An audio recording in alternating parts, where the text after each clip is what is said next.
Hello everyone, today we will talk about how to fix or how to solve the problem of features on the application of Uber app.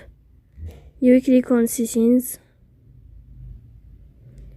Here in this page you can click on apps, default apps, app settings.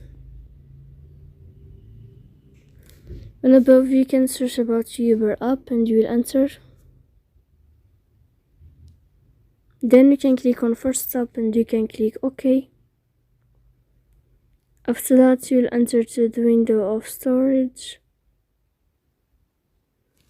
Here you can click either cache.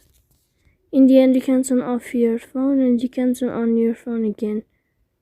So please don't forget to support us by like and subscribe. See you next time in another video, and thank you for your attention and your watching.